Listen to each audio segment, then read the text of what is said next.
मुलांनो, आपल्याला गाणी ऐकायला आवडतात की नाही? गाणी ऐकायला आणि गाणी म्हणायला सुद्धा आवडतं का? तर गाणी ऐकताना म्हणताना आपल्याला खूप आनंद होतो. तसंच आपल्याला कविता म्हणायला आवडते, कविता ऐकायला आवडते. आज आपण इयत्ता दुसरीच्या भाषा पाठ्यपुस्तकातील गवताचं पातं ह्या कवितेबद्दल बघणार आहोत. ही कविता कुसुमाग्रजांनी लिहिली आहे बरं का. तर तुमची ही कविता माहिती आहे तुम्हाला? चला तर आपण तिघांनी मिळून म्हणूया. गवताचं पात. चला सुरू करूया. गवताचं पात वाऱ्यावर डोलत, डोलताना म्हणत खेळायला चला. झऱ्यातलं पाणी खळा खळा हसत, हसताना म्हणत पळायला चला. निळ निळ पाखरू आंब्यावर गात, गाताना म्हणत नाचायला चला. झिम्मड पावसात गारांची बरसात, बरसात म्हणते वेचायला चला. छोटासा मोती लपाछपी खेळतो, धावताना म्हणतो शिवायला चला. मनीच पिल्लू पायाशी लोळत, लोळताना म्हणत जेवायला चला. आवडली ही कविता?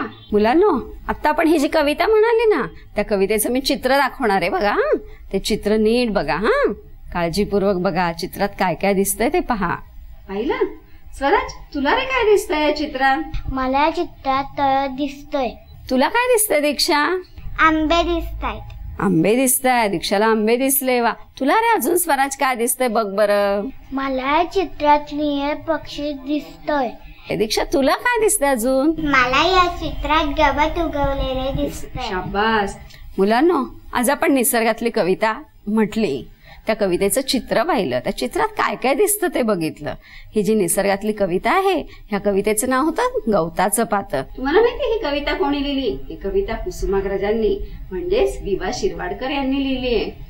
आज तुम्ही घरी गेल्यावर या कवितेत काय काय आहे, या चित्रात काय काय आहे ते नीट पाहायचं आणि सगळे शब्द लिहून काढायचे बरं का. आपण विद्यार्थ्यांना कविता शिकवतो. कविता शिकवताना कवितेत आलेले जे शब्द आहेत ते शब्दांचे अर्थ विद्यार्थ्यांना माहीत होणं, कवितेचा आशय लक्षात येणं आणि कविता कोणत्या विषयावर आहे. मग एखादी घटना असेल, एखादी व्यक्ती असेल, एखादा प्रसंग असेल, त्याच्यावर ही कविता असते. तर यासाठी विद्यार्थ्यांचे समानार्थी शब्द खूप पाठ असणं किंवा त्यांना माहीत असणं खूप गरजेचं आहे. उदाहरण घ्यायचं झालं तर झाड हा शब्द आहे, पण झाडाला द्रुम आहे, पादप आहे, तरू आहे, हे शब्द विद्यार्थ्यांना माहिती असले आणि कवितेत नेमका तरू शब्द आलाय, द्रुम शब्द आलाय, तर त्याला असं वाटेल अरे हा शब्द माझ्या परिचयाचा नाही. पण ते जर त्याला माहिती अरे हा झाडाला समानार्थी शब्द आहे बरं का हा, तर त्याला ते कविता समजणं सोपं जाईल. कविता शिकवत असताना शिक्षकांनी फक्त कविता चालीत म्हणून दाखवणं आणि त्याचा अर्थ सांगणं इतकं अपेक्षित नाही, तर काही अनुभव पण विद्यार्थ्यांना या कवितेतून आपल्याला देता येईल. उदाहरण घ्यायचं झालं तर विद्यार्थ्यांच्या सहली दरवर्षी जातात. एखादी छानशी निसर्गरम्य कविता आहे, ती कविता आपल्याला सहलीच्या ठिकाणी विद्यार्थ्यांना शिकवता येईल.